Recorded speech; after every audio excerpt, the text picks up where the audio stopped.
Olá, estamos aqui para mais um programa Falando de Direito, hoje com a presença do Dr. Maurício de Souza Tavares. Dr. Maurício, muito obrigado pela sua participação aqui na TV Jur. Eu que agradeço. O Dr. Maurício, ele é advogado, também é bacharel em marketing, ele é sócio fundador da empresa Lext Propriedade Intelectual. Ele é especialista em propriedade intelectual pela Organização Mundial de Propriedade Intelectual e trabalha com registro de marcas e patentes há 17 anos. Hoje nós vamos conversar com o Dr. Maurício a respeito do registro de marcas, patentes também, a diferença entre marca e patente. Nós conversávamos no intervalo, muitas vezes há diferenças e as pessoas chegam no escritório, como você dizia, e falam assim, eu quero registrar, como quero patentear a minha marca. Exatamente. Então, nós vamos tratar a respeito disso, a legislação de 1996 que trata a respeito dessa questão e alguns outros pontos que vão surgindo durante a entrevista. Agradeço muito a sua atenção aqui na TV Jur e daqui a pouco a gente volta para o primeiro bloco.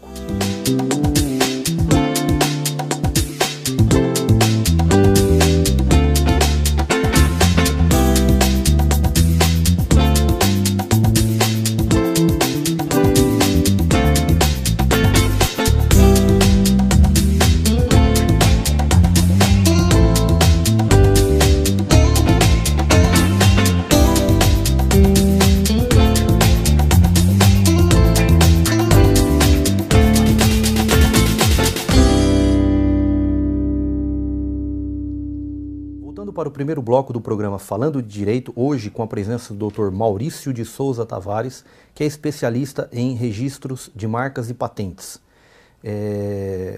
Para a gente começar a nossa conversa, Maurício, fala para nós qual que é a diferença entre a marca e a patente? Como que a legislação trata a respeito disso? São coisas totalmente diferentes, né?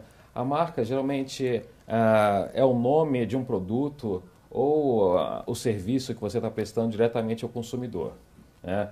Geralmente aquele logotipo que vai em cima do produto, é um nome exatamente, ou uma figura que distingue o seu produto ou serviço para o consumidor. Seria, por exemplo, o logo da TV Jur. Exatamente. A TV Jur e o nosso slogan com aquele logo Pois da TVzinha. Slogan é outra coisa que tá meio complicada até hoje a situação. Né? Antigamente era considerado uma marca, hoje não é mais considerado. Né? Mas aquele TV Jur é uma marca. Certo. A patente, não, a patente é um objeto que você desenvolve e aquilo ali você vai ter uma exclusividade de exploração durante um certo tempo. Seria, por exemplo, um produto. Um produto ou um serviço? Não, um produto. Só um produto. Um produto. Ele é físico, ele é material. Ele é um físico, material, né? Que pode ser uma coisa extremamente simples, como pode ser uma coisa extremamente complicada. Pode ser um medicamento que você cria, como pode ser um botãozinho que faz uma coisa diferente. Né? Certo. Às vezes é um pulo do gato que ninguém conseguiu desenvolver aquilo ali antes. Eu costumo até falar uma coisa extremamente simples, mas que deu muito dinheiro para o inventor, que é aquela tampinha que tinha no requeijão, aquela borrachinha que tinha. Aquilo ali foi um brasileiro que criou. Então aquela borrachinha, antes a gente tinha aquela tampa de metal, onde você tinha que ficar tirando com a faca. Aí depois ele criou aquela borrachinha que você tirava e você conseguia abrir mais fácil. Então é todo um produto que você cria que não está de conhecimento público e que melhora o produto. Eu já ouvi também dizer que foi um brasileiro, eu não sei se foi, o alfinete também, é isso? Aquela dobra do alfinete? Olha, esse eu não conheço. Você sabe o alfinete para fralda de crianças, sei, né? Sei. Dizem que antigamente muitas crianças se machucavam porque era um alfinete, ele era assim, então não havia aquele redondinho onde se encaixa o alfinete ali. Disseram que foi um brasileiro. Eu também não tenho certeza, que eu não sou especialista nisso. Mas e a questão do slogan? Você falava que está dando problema, por quê? Isso. Até 1996, o slogan era considerado uma marca que a gente chamava expressão de propaganda. Só que de 96 para cá, ficou sendo considerado direito autoral. Quando era considerado uma marca, aquele slogan era considerado pertencente a uma empresa. A empresa registrava aquele slogan e o slogan pertencia à empresa. A partir do momento que é considerado direito autoral, aquilo ali pertence ao autor e não mais à empresa. Então começa a ter um choque direto, as empresas que pedem a criação de um slogan têm que ter muito cuidado de ter todos os contratos certinho para evitar que no futuro aquele autor possa tentar reivindicar aquele slogan. Porque isso pode dar problema, eventualmente, em questão de grandes empresas de marketing, por exemplo, onde eles têm vários funcionários que desenvolvem aquilo ali. E existem alguns problemas que eu já ouvi falar que, a pessoa cria um slogan para uma empresa, essa empresa é vendida várias vezes e depois chega lá na frente, o autor pede um dinheiro para aquela última empresa continuar usando o mesmo slogan. Uhum. Né? Aí a empresa fala, mas eu comprei a empresa, já paguei por tudo, e o autor fala, não, então você não vai usar meu slogan. Fui eu que criei. E ela já está vinculada até mesmo até a própria essência da empresa, né? Exatamente. Vira parte da empresa, né? E tem slogans que duram 40 anos, Exatamente. 50 anos. São a própria essência, né? Eu já vi uns 2 ou 3 casos que estão acontecendo exatamente isso. O slogan já tem 40 anos sendo utilizado, e agora o autor fala, pô, calma aí. Eu criei. Eu criei, não quero mais que você utilize. Na verdade, ele quer uma indenização, né? Ele quer uma indenização. Ele quer uma indenização por aquilo que ele criou, né? Exatamente. A lei que trata a respeito do registro é uma lei de 96, a Lei de Propriedade Industrial. Como que funciona a propriedade intelectual, por exemplo, no mundo, de uma forma geral? É mais ou menos o mesmo sistema utilizado no Brasil ou não? Mais ou menos. A gente tem uma Organização Mundial da Propriedade Intelectual, que fica na Suíça, que ela procura dar parâmetros básicos de proteção da propriedade intelectual para os países pertencentes a essa organização. Então, o Brasil adota praticamente todos esses níveis, esses aspectos mínimos, mas a legislação em cada país é diferente. E o trâmite também é diferente. Agora, quando você registra uma marca, por exemplo, no Brasil, essa marca está protegida no mundo inteiro ou não? Não. Marca é só no Brasil. E patente? Patente também. Também? A patente é uma coisa extremamente complicada. Porque você cria é o que você disse, você cria o pulo do gato aqui no Brasil e ele pode ser copiado nos Estados Unidos? Eu costumo falar que o mundo é meio contra a patente. Uhum. Porque a patente te dá uma exploração de um objeto durante 20 anos. Uma exploração, um monopólio sobre essa exploração. E a sociedade não quer que isso aconteça, porque você pode ter o controle sobre toda essa operação, você pode colocar o preço que você quiser. E o ideal é que todo mundo possa usufruir dessa invenção. Uhum. Então, os governos, o mundo em geral, coloca série de restrições para que isso não aconteça. Então, para você criar alguma coisa nova, a análise é feita no mundo inteiro. A patente, então? A patente. A análise é feita no mundo? No mundo inteiro. Você quer criar um produto novo, eles vão verificar no mundo inteiro se alguém já criou essa coisa nova. Mas só registra no Brasil? Mas só registra no Brasil. Mas não é um pouco antagônico isso? Não, se você quiser proteger nos outros países... Você tem que registrar em cada país. Você tem que ir em cada país para proteger. E isso deve custar uma fortuna. Custa caro. Eu imagino. Por isso que essas grandes empresas, elas gastam muito com registros, né? Gasta muito. Registro de marcas e patentes. Mas também você tem uma exploração durante 20 anos. No mundo inteiro. No mundo, nos países onde você protege. E nos outros países também o prazo é de 20 anos? Tem países onde você consegue uma proteção maior ou menor. Uhum. Né? Mas em geral é 20 anos. Ok. Muito bem, vamos fazer então agora um pequeno intervalo no programa Falando de Direito, hoje conversando com o Dr. Maurício de Souza Tavares a respeito de registro de marcas e patentes. Daqui a pouco a gente volta.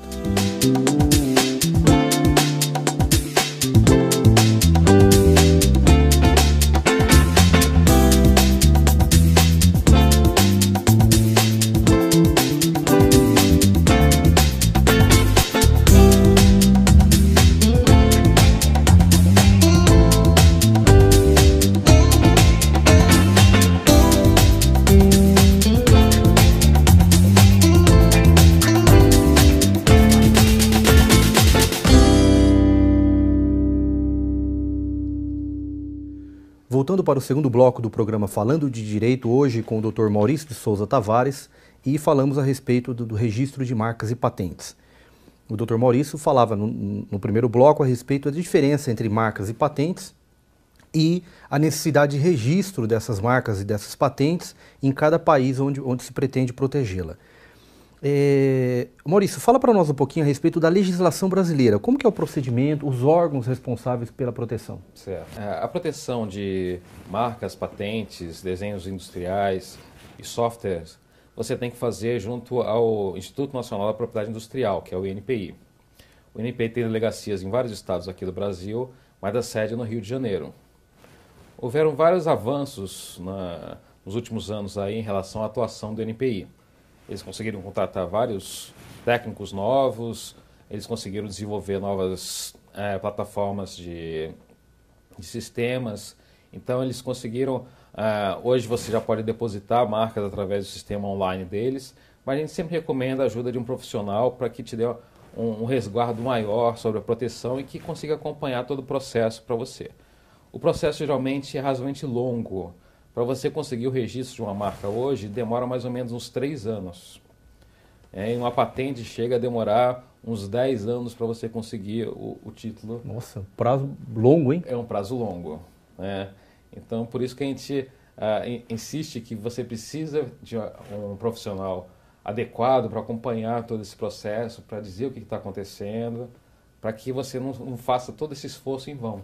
Sim, claro. Porque senão você acaba esquecendo do que está acontecendo e você fez um investimento que, apesar de não ser caro, é importante para a vida da sua empresa. E, às vezes você perde 2, 3 anos da sua vida investindo numa marca e a sua marca é perdida porque você não acompanhou o processo. Então, quando você deposita uma marca, ela passa por diversas fases até conseguir o registro. E essas fases têm que ser acompanhadas. Existe uma publicação inicial para que terceiros tenham conhecimento da sua marca. E, após essa publicação, terceiros podem entrar com uma oposição contra a sua marca. E aí você tem períodos que são razoavelmente longos. Se a gente comparar com a justiça, são prazos de 60 dias para você se defender, para você atacar alguém. Então, são prazos razoáveis. Mas você precisa de algum acompanhamento. Agora, nesse registro, você dizia, por exemplo, no bloco anterior a respeito da diferença entre a marca e o slogan. Por exemplo, eu criei a marca TV Jur e eu criei a marca, o meu slogan. Eu faria esse registro junto com o cara que cria, ele pode fazer conjuntamente isso ou não? Assim, a marca TV Jur vai pertencer à sua empresa. Ah, tá. Pessoa jurídica. A pessoa jurídica. Ah, tá. Você pode até fazer em nome de pessoa física, mas desde que você comprove a atividade. Porque quando você vai depositar uma marca, você tem que proteger essa marca no segmento de mercado onde você vai atuar. Certo. A gente pode ter diversas marcas em segmentos diferentes, que sejam iguais. Por exemplo, a gente tem a marca Continental, por exemplo, que serve para cigarro, serve para companhia aérea, serve para pneu, serve para fogão. Uhum. O consumidor não vai se confundir na hora de comprar um fogão, achando que está comprando da empresa que faz pneu. Certo. O fundamental é que o consumidor não seja confundido. Então, a marca TV Jur a gente vai proteger para o segmento específico de comunicação. O slogan, isso você pode registrar como direito autoral ou não, porque direito autoral não é necessário você registrar. Mas, lógico que você ter um título na mão é sempre mais importante do que você deixar isso em branco. Certo. Mas existem essas diferenças. A marca vai ficar em nome de uma pessoa física se for a atividade dessa pessoa física. Isso geralmente acontece em casos de advogados, para geralmente profissionais liberais. Então é uma coisa mais assim. Agora, fica em nome de pessoa jurídica quando são empresas realmente. Agora, você dizia para nós, e eu acabei te cortando, a respeito da questão desse prazo para impugnação, de 60 dias. Certo. Se eventualmente alguém impugnar aquela marca, o que acontece? Você tem uma chance de defesa. Você tem, aliás, 2 chances de defesa. Você vai apresentar uma manifestação à sua oposição e mesmo se sua marca for indeferida, você ainda tem possibilidade de entrar com recurso. Agora, qual que é a natureza jurídica do INPE? Ele é o quê? Ele é uma autarquia? Ele faz parte do governo? Faz parte do governo, uma autarquia federal. Ah, tá. Que faz todo o registro dessas marcas e patentes no Brasil. Isso. Ele é vinculado a algum ministério, algum órgão? Ele é o Ministério do Comércio. Ah, tá. Comércio e Indústria. Isso, Comércio e Indústria. Ok. E depois da sequência da publicação desse edital para conhecimento de oposição? Isso. Aí depois o INPI vai analisar essa marca, não só em frente a essas oposições, mas também com casos anteriores, e aí vai dar a decisão final dele, deferindo ou indeferindo a marca. Esse procedimento é um procedimento administrativo. Administrativo. Nada impede que haja uma intervenção judicial nisso. Não, nada impede. E é comum isso ou não? Não é muito comum, porque a justiça é lenta, né? A justiça sempre vai pedir a opinião do NPI, então acaba sendo uma coisa mais complicada. A gente tem muitas ações que envolvem concorrência desleal, existe também essa parte de marca, de cópia de marca, cópia de embalagens, cópia de patentes, existem, mas eu não acho que seja uma quantidade extremamente significativa. Sim. E em termos de registro final, isso demora quanto tempo, você disse, para uma marca? Uma marca hoje está demorando 3 anos, se não tiver nenhum problema de oposição. 3 anos? Mas você já tem um registro provisório? Não, você tem uma expectativa de direito. Né? Você não tem um registro definitivo ou provisório. Né? É só uma expectativa. Mas nesse período aquele pretendente ele continua tendo gastos ainda ou não? Você vai ter alguns gastos. Né? Tem escritório que cobra anuidade, tem escritório que cobra mensalidade, tem escritório que não cobra nada para acompanhar a sua marca. Mas geralmente, para o governo, você vai pagar só no momento que você deposita a marca e no momento da decisão da sua marca, depois de 3 anos. Qual que é o custo aproximado hoje de um registro definitivo de uma marca? Tirando honorários. Tirando honorários. A taxa governamental para você depositar uma marca vai depender do tamanho da sua empresa e do tipo de depósito que você faz. Se sua empresa for uma microempresa, por exemplo, e você conseguir fazer o depósito online, você vai pagar R$140 de taxa governamental. É um custo bem baixo, então. Bem baixo. Né? Se você for uma empresa, uma multinacional, e você quiser depositar a sua marca, que a gente chama de formulário de papel, porque você decide quais são os produtos e serviços que você gostaria de proteger, independente da listagem fornecida pela NPI, você paga R$475. Que também não é caro para uma multinacional, né? Que também não é caro para uma multinacional. Depois de 2 anos e meio, 3 anos, quando tiver decisão, você vai pagar mais R$300 se você for uma microempresa, para pagar a taxa final, para conseguir o registro. E se for uma multinacional, você vai pagar R$750. Ou seja, o custo, então, tirando honorários, não é um custo significativo. Não, não é. E a patente? A patente já é mais cara? A patente é um pouco mais cara, né? Não a taxa em si. A taxa em si, se eu não me engano, são R$110 que você vai pagar. E aí depende da quantidade de reivindicações que você vai estar solicitando. Em cada patente você reivindica um plus a mais sobre o estado da técnica, que a gente chama. Né? Então tem gente que até 10 reivindicações é um preço, acima vai subindo a tabela. Mas também não é nada proibitivo. Ok. Muito bem, vamos fazer então agora um pequeno intervalo no programa Falando de Direito, hoje com o Dr. Maurício de Souza Tavares, que fala a respeito do registro de marcas e patentes. Daqui a pouco a gente volta.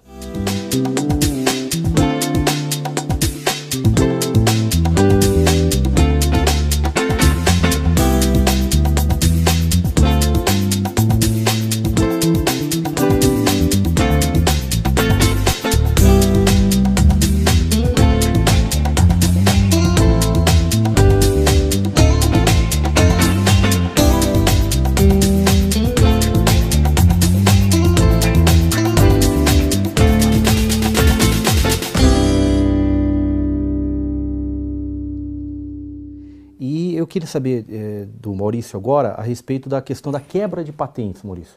A gente ouve bastante isso no Brasil, principalmente em relação a remédios, né, medicação, né? Isso. E como que funciona essa questão da quebra de patente? Porque essa quebra de patente, o que eu imagino é que seja uma patente internacional, não é? Para se quebrar. Como que funciona isso? Na verdade, toda patente é nacional, né? Ah, sim, porque tem que ter o registro aqui, né? Tem que ter o registro aqui. Claro. Né? E, na verdade, essa quebra de patente ela nada mais é do que um abuso econômico da pessoa que detém esse poder sobre a patente. Vamos dizer que ele tem o direito àquela exploração daquele medicamento durante 20 anos, ou sobre qualquer tipo de tecnologia que seja fundamental para um país, e que ele impõe algumas restrições que fazem com que a população que deveria ter acesso àquele produto não esteja tendo o acesso devido. Então, o governo pode intervir nesse processo e fazer o que a gente chama de quebra de patente, que é mais comumente chamado quebra de patente. Mas, na verdade, ele vai forçar o dono daquela patente a fazer um licenciamento para outras empresas. Agora, quando fala assim quebra de patente, há necessidade de demonstrar o abuso do poder econômico, o abuso do poder? É necessidade. Isso é judicial ou é administrativo? Vai ser judicial. Judicial. Vai ser judicial. Ah, tá. Tem que ser. Toda vez que o governo quebra a patente, tem que mostrar. Ele é feito judicialmente isso. Isso, tem que ser feito judicialmente. Ah, tá.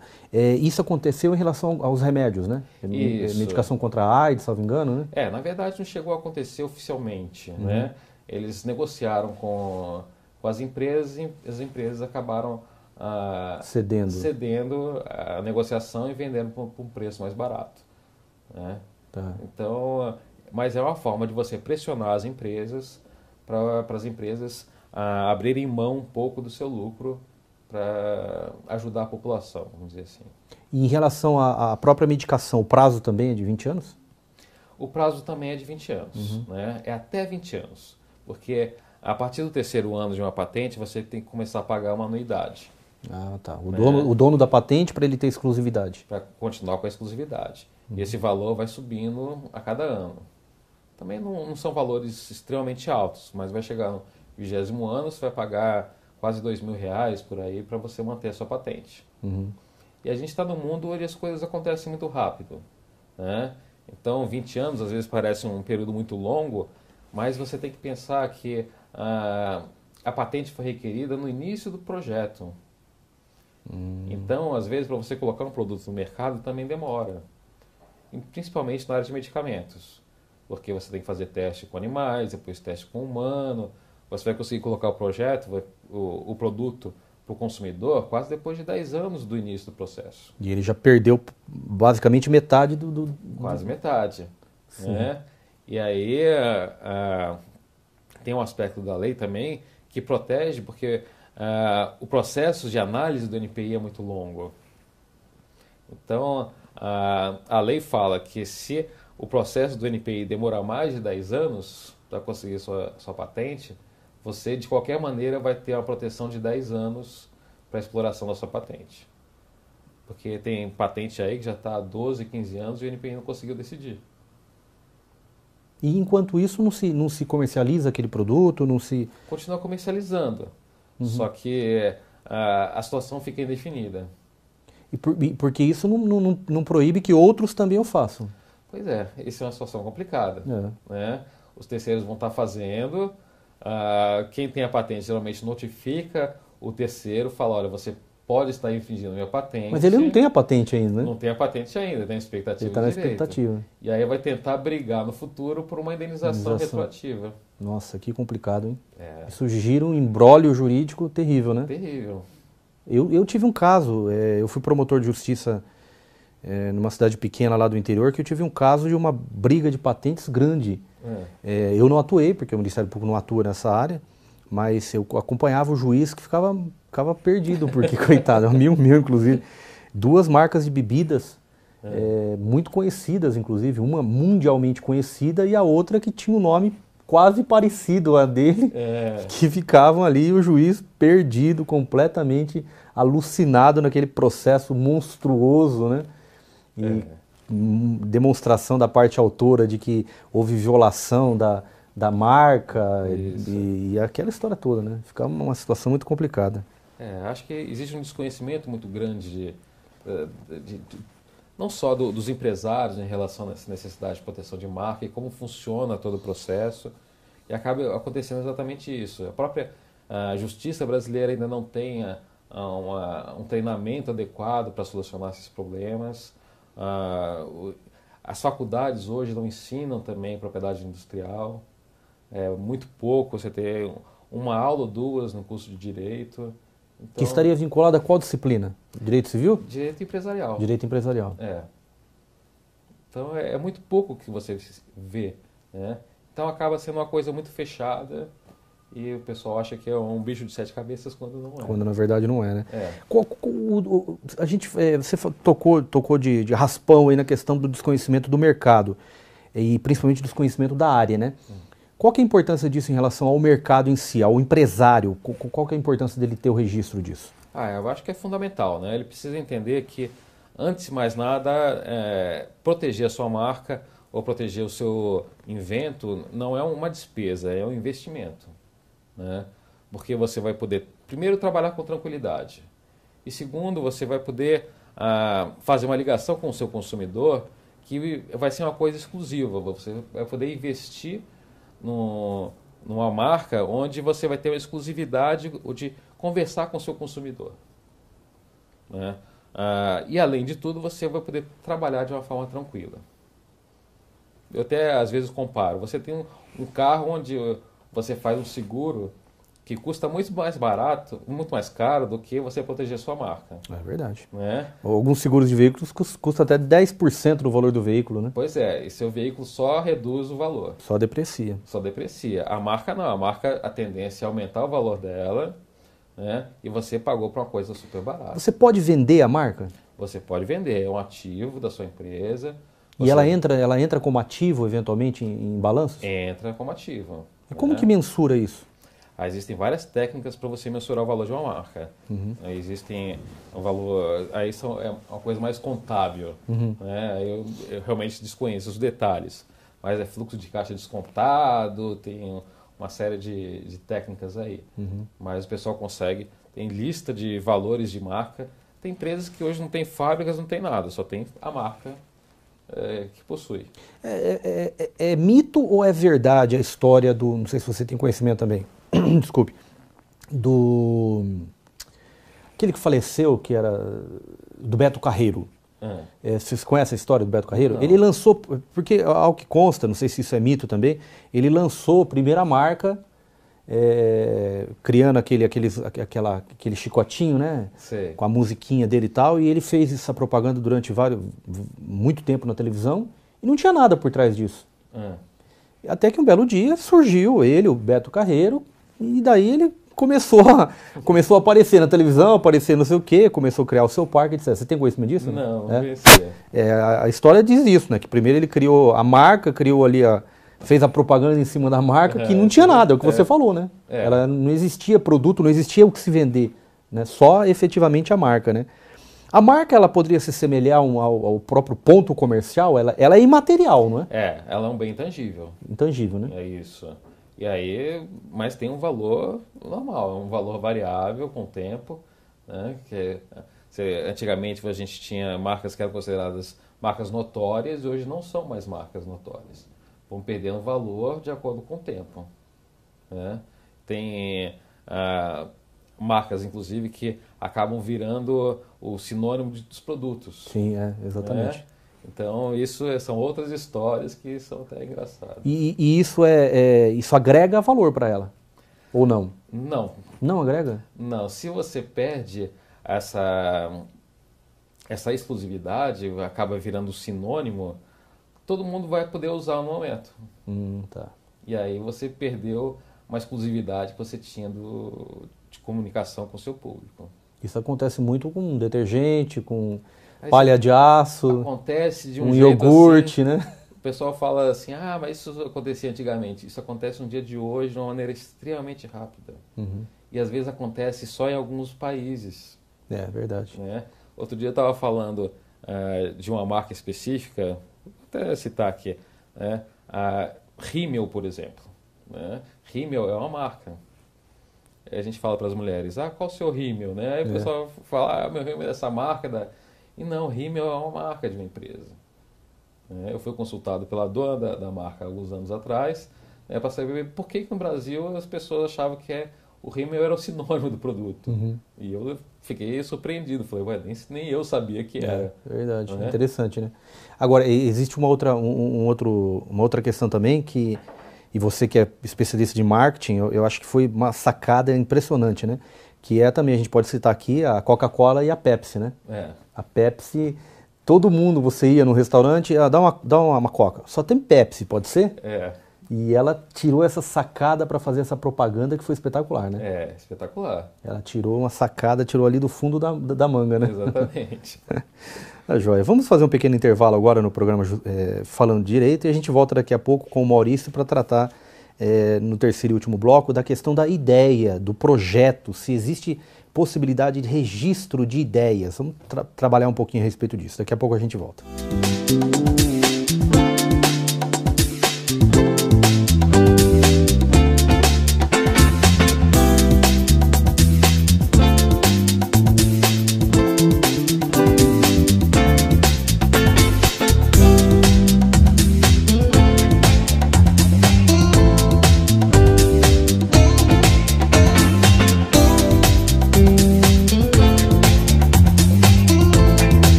Para o último bloco do programa Falando de Direito, hoje com o Dr. Maurício de Souza Tavares, e tratando com o Dr. Maurício hoje a respeito do registro de marcas e patentes.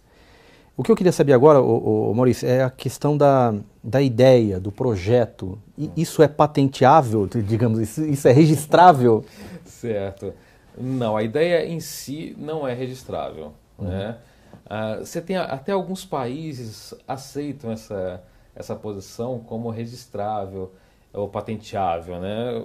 Estados Unidos é um país onde você patenteia qualquer coisa, né? Então, essas ideias, até modelos de negócio são patenteáveis.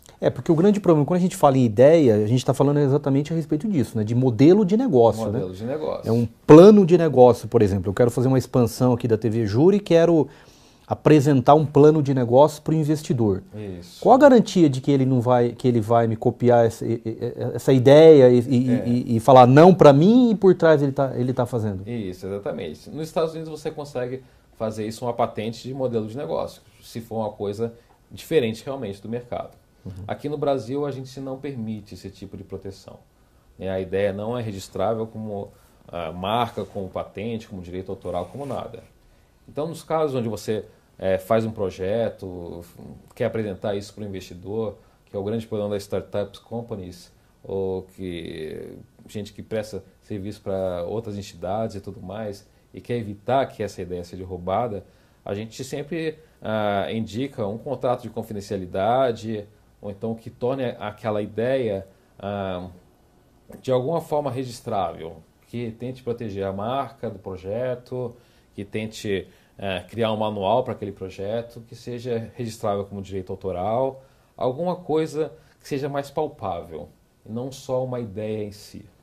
Mas esses contratos de confidencialidade, qual que seria o valor jurídico disso em termos de prática? Olha, é sempre algo a mais do que você não ter nada. Não ter nada, claro. Né?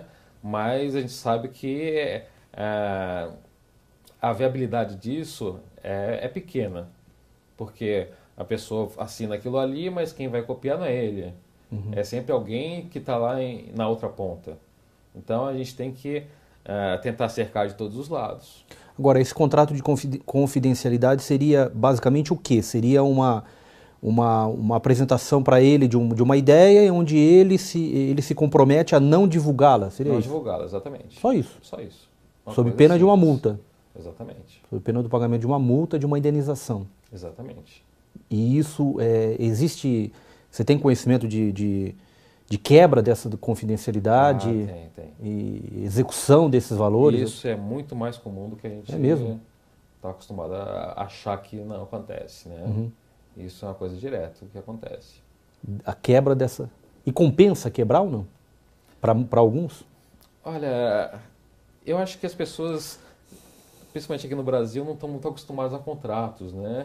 Então, acham que eu assinei aquilo ali, mas não tem importância, né? E se você for até o final, brigar, você acaba conseguindo, né? Você tendo provas irrefutáveis, troca de e-mails, troca de informações por escrito e ainda o contrato de confidencialidade, você acaba mostrando, ter um conjunto probatório ali que realmente houve uma violação, né? Então a gente acaba conseguindo uma indenização. Então a outra parte tem que se preocupar. A gente tem que fazer todo esse jogo jurídico por trás. Agora, a dificuldade, por exemplo, de uma startup em apresentar um plano de negócio para o investidor. Eu vou até conversar com vocês no intervalo. Como que uma startup que está numa situação de hipossuficiência, digamos assim, frente ao investidor, chegar para o investidor e falar assim, olha, eu quero te apresentar um negócio, para você comprar esse negócio meu, só que você tem que me pagar. Como que funciona isso? Como me pagar não, você tem que se comprometer a não divulgá-lo. Isso é sempre uma coisa complicada, mas você tem que tentar de alguma forma, né? Senão você está jogando, dando o que você tem de melhor para outra pessoa explorar de uma forma gratuita. Então, se a pessoa não aceitar um contrato de confidencialidade, você tem que procurar se cercar. Vai depositar sua marca, para que ele não possa pelo menos utilizar a marca que você criou. Você vai tentar fazer um manual sobre o seu negócio, vai tentar proteger através de patentes aquela nova tecnologia que você tem. Então, de alguma forma, você tem que tentar se proteger. Que é importante, né? Porque é aquilo ali que você tem na mão. Projetos de inovação também não são patenteáveis? Depende do projeto, né? A gente tem que analisar o que é viável e o que não é viável. A gente tem que ter um projeto na mão para a gente conseguir identificar se aquilo ali realmente é algo interessante ou não. Aquilo ali, um projeto já não é mais uma ideia. Uma ideia é algo mais vago. Um projeto a gente tem já as indicações técnicas, a gente tem as fases por que passa, a gente tem um produto final, então alguma coisa diferente. Ele seria mais palpável. Seria mais palpável. Você tem ideia, em termos de mercado no Brasil, como que está o mercado desse registro? Quantas marcas são registradas, patentes? Olha, aqui no Brasil são depositadas por ano mais ou menos umas 110 mil marcas por ano. Né? E patentes mais ou menos umas 25 mil patentes. O mercado hoje ele é favorável a esses novos investimentos, a essas startups? Olha, em termos de startups, eu acho que é favorável, né? A gente vê que as pessoas hoje estão mais interessadas em tecnologia, estão procurando entender um pouquinho mais sobre a proteção delas, mas ainda é uma coisa muito tímida. Eu acho que existe a necessidade de desenvolver mais esse conhecimento. Eu acho que as faculdades, onde geralmente essas startups estão começando, elas têm que dar essa noção básica para isso. Eu fiz trabalho com algumas universidades sobre a necessidade de proteger, e a gente via muito desconhecimento dessas pessoas técnicas também sobre isso. Eles falavam, poxa, mas precisa, né? Registrar? Precisa registrar agora, né? Eu não posso ver se vai dar certo primeiro. E aí você perde, porque se você começa o seu negócio e, por exemplo, você explora uma marca durante 2 anos e você depois de 2 anos você descobre que você estava usando uma marca que não podia, você tem que começar quase o seu negócio do zero. E a patente é a mesma coisa. Se você está num projeto onde você desenvolve um novo produto e está investindo 2 anos da sua vida naquilo ali, e chega lá, daqui a 2 anos, você descobre que alguém já criou aquele produto há 5 anos atrás, você perdeu 2 anos da sua vida. E dinheiro, né? E dinheiro. Né? E aquele cara que ia investir na sua empresa vai falar, olha... Desculpe, né? Desculpe, mas sinto muito, não vou colocar dinheiro na sua empresa. Claro. E isso acontece. Né? Eu tive exemplo assim, de gente que criou tecnologias brilhantes e a gente foi ver que já tinha uma patente japonesa, já tinha uma patente americana, já tinha uma patente de outros países que já tinham criado coisas semelhantes. E o semelhante, ele também não se registra? Não se registra. Você tem que ter alguma coisa um plus a mais que garanta um diferencial que seja suportável, né? Que garanta uma exclusividade. Né? Mas são coisas assim que são até fantásticas. Você fala assim, poxa, mas que coisa interessante, né? Eu tinha um amigo meu um cliente meu que inventou uma pilha que era recarregável que balançava e recarregava, né?